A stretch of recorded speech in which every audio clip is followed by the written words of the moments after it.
Lorsqu'on parle, effectivement, lorsqu'on parle de la Syrie, aujourd'hui, il y a un côté, en France en particulier, il y a un côté émotionnel, hein, parce que avec tout ce qu'on nous a raconté, tout ce qu'on a vu, on surréagit à un certain nombre de choses, avec raison d'ailleurs. Mais je crois qu'on oublie les bases et les raisons pour lesquelles tout ça a commencé. Et c'est ce que je voudrais, moi, expliquer, parce que je crois qu'il y a 3 éléments fondamentaux qui expliquent ce qui se passe. Le premier, effectivement, c'est Daesh. Comment s'est créé Daesh? On y reviendra certainement très souvent, hein, mais parce que c'est important. Le deuxième, c'est bien sûr la Russie. Pourquoi la Russie intervient aujourd'hui? Mais il y a un troisième point par lequel je crois qu'il faut commencer, c'est les raisons fondamentales qui ont fait que brutalement un pays qui était relativement calme, c'était une dictature, et là-dessus il n'y a pas le moindre doute, mais dans le coin, dans la région, il n'y a pas beaucoup de pays qui ne sont pas des dictatures. Et donc, c'était une dictature, et brutalement, cette dictature, il y se pose des problèmes importants au niveau populaire. Et alors, on a dit, c'est la réaction des gens contre le régime. Alors moi, je vais vous donner une autre version pour vous faire réfléchir, sans prétendre, bien entendu, qu'elle peut être la seule.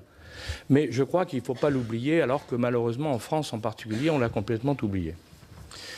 Il faut revenir 15-20 ans en arrière, quand les Iraniens ont découvert le plus grand gisement du monde de gaz, le gisement South Pars, qui est en Iran et sur lesquels d'ailleurs les Qataris peuvent prendre du gaz par un pipe, par un percement à 45 degrés, puisque le gaz qatari, pour la plus grande partie, est situé sous l'Iran.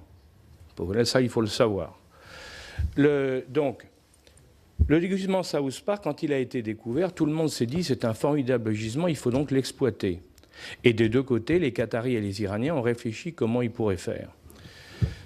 Les Qataris ont eu l'idée, appuyée par l'Arabie saoudite, de faire un pipeline, un gas pipe exactement, qui partirait du Qatar, qui remonterait par l'Arabie et la Syrie, et qui irait ensuite se brancher sur l'autre pipe actuel, à l'époque le South Stream, hein, le pipeline qui passe par la Turquie et qui amène du gaz vers l'Europe. Et c'était un grand projet parce que ce gaz qui allait vers l'Europe par le sud allait permettre de contourner justement la Russie, allait permettre de contourner toute la partie nord de l'Europe. De l'autre côté,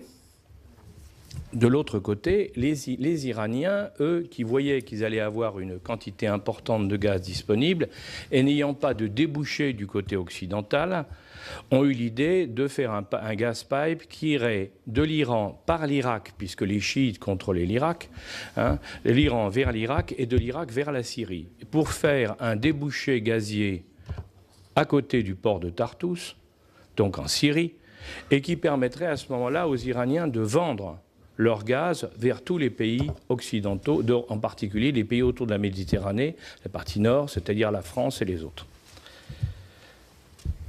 Ce projet a pris forme en 2010. En 2011, le président Bachar a eu entre les mains les deux dossiers. La proposition qatari de faire un pipe qui passerait par la Syrie pour aller vers la Turquie, et la proposition iranienne d'aller directement de l'Iran vers la Méditerranée. En 2011, il y a eu des accords signés, donc c'est tout à fait officiel ce que je vous raconte. Hein. En 2011, Bachar a signé un accord avec l'Iran, a choisi délibérément le pipe iranien, au détriment du pipe de l'autre côté. Et que s'est-il passé? Sans aucun doute, pure coïncidence, 3 semaines après, les troubles ont commencé. On peut donc s'interroger légitimement pour se demander si c'est une guerre de libération ou une guerre gazière. Quand on s'étonne de l'arrivée de la Russie, il ne faut pas oublier, que, je le rappelle aussi, que la Russie a une base militaire à Tartous. La base militaire à Tartous, c'est la seule base russe en Méditerranée. Donc pour eux, elle est totalement stratégique. Et il n'est pas question qu'on y touche. Il est intéressant de voir que les Russes n'ont pas bougé dans l'affaire syrienne jusqu'à un moment précis. C'est quand les groupes rebelles de tous ordres, hein, Jamal al-Nosra, Daesh et autres, sont arrivés à moins de 30 km de Tartous et ont commencé à tirer sur la zone qui était contrôlée par les Russes. Et ça, pour les Russes, il était inacceptable qu'ils puissent perdre cette base. On peut penser que l'intérêt d'autres pays n'était pas exactement le même. Mais en tout cas, pour eux, il n'était pas question qu'ils puissent lâcher cette base qui était vitale sur le plan stratégique pour eux et dans la région. Donc, de ce fait-là, eh bien, on a vu quand ils ont prévenu, ils ont fait passer des messages. Dès que les rebelles sont arrivés à moins de 30 km de Tartous, les Russes ont armé et ont commencé à tirer, non pas effectivement sur Daesh, mais sur tout groupe rebelle qui était à moins de 30 km de Tartous. Et ensuite, quand le président Poutine a agrandi l'action, eh bien, ils ont continué. Et si vous regardez les cartes, ils ont continué à bombarder progressivement en repoussant la limite de 30 à 50 à 100 km et ainsi de suite. C'est pour ça qu'on a pu dire qu'ils tiraient sur tout le monde. Oui, bien entendu, ils tiraient sur tout le monde. Leur problème n'était pas du tout ce qu'on a pu dire.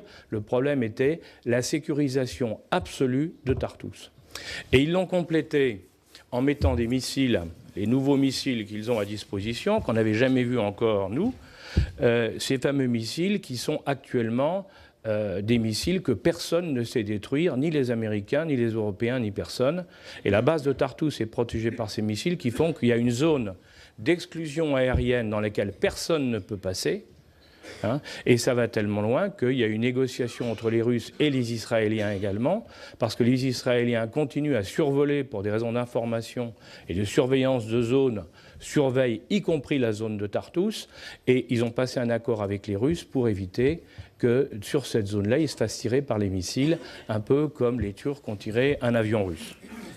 Le dernier point que je voulais dire, pour bien comprendre tout ça, c'est l'affaire de Daesh, parce qu'on parle beaucoup de Baghdad al-Baghdadi, mais on a tendance à oublier et on comprend mal en définitive ce qui se passe, parce que, sans rentrer dans les détails, parce que tout le monde va parler de beaucoup de choses, donc moi je ne veux pas être trop long, bien au contraire, mais ce que je voudrais dire, c'est qu'il ne faut pas oublier que toute l'affaire Daesh n'est que l'émanation, au départ, d'un homme qui s'appelle Zarqawi, al-Zarqawi, qui était un Jordanien, qui a été se battre en Afghanistan, qui a été d'abord prisonnier, qui a fait qui a fait des actes terroristes à Amman, qui a été prisonnier, et comme par hasard, un peu comme chez nous, en prison, il a été touché par la grâce. C'était un petit voyou avant d'aller en prison en Jordanie. En sortant de la prison, il était devenu religieux.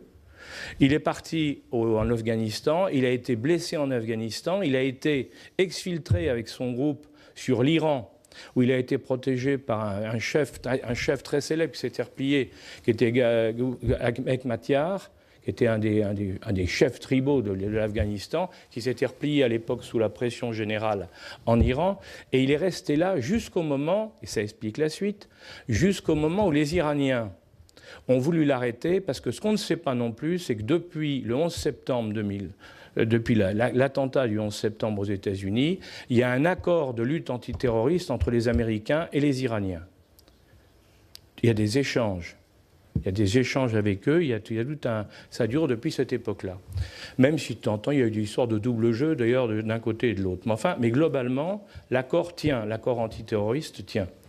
Et donc, ils ont voulu arrêter, à la demande des Américains, ils ont voulu arrêter Zarqawi, qui est parti en Syrie, s'est installé dans une zone syrienne au nord, près de la zone du Kurdistan, et c'est là où il a monté sa bande ou son groupe terroriste, qui est le premier, il faut s'en souvenir, la première fois où on a vu un otage habillé en orange et égorgé, ça a été un Américain, un jeune Américain, par Zarqawi en personne, et c'était le premier film qui était montré.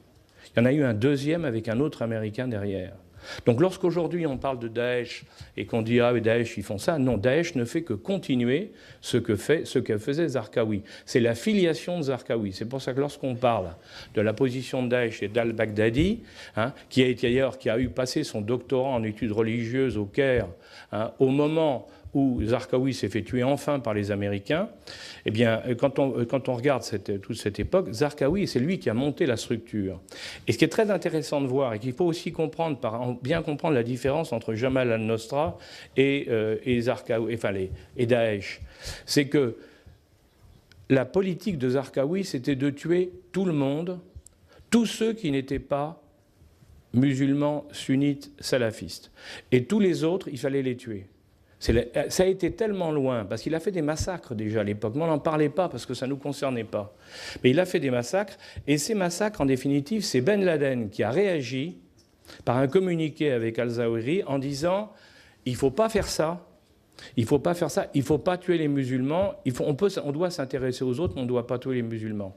C'est pas bien, parce que ce sont nos frères. » Et ce qui est intéressant, c'est que pour arriver à convaincre tout le monde, Ben Laden a fait pression à l'époque pour qu'on libère Al-Masri, qui était un des penseurs de l'époque. Et Al-Masri, dès qu'il est sorti de prison, a fait la guerre psychologique contre Zarqawi en disant « il faut arrêter de tuer les autres ». Et c'est pour ça qu'aujourd'hui, quand on voit le conflit entre Al-Qaïda et puis il faut bien comprendre, Jamal al-Nosra et Daesh, c'est en réalité le conflit entre la tendance Al-Masri et la tendance Zarqawi, qui continue, ça ne change pas. Et l'objectif, c'est bien entendu d'avoir ce fameux califat.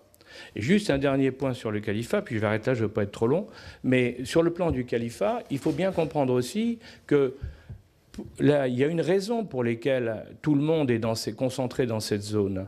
C'est que selon les chiites, selon les descendants d'Ali et selon les chiites, c'est dans cette zone que sortira le Mahdi. Le Mahdi, c'est-à-dire l'équivalent pour le jugement dernier, celui qui va sauver l'humanité, dans la religion musulmane, dans l'interprétation de la religion musulmane.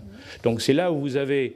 Donc c'est pour ça aussi qu'ils s'installent dans cette zone et qu'ils présentent c'est un califat, alors que lorsqu'ils voudront faire par exemple un califat en Libye, parce que c'est probable qu'ils vont aller là-bas au fur et à mesure, on leur crée des problèmes, de l'autre côté, ça sera un califat illégitime qui ne reposera pas sur l'histoire de l'islam et la version du Coran de l'évolution future de l'homme. Voilà tout ce que je voulais dire au début.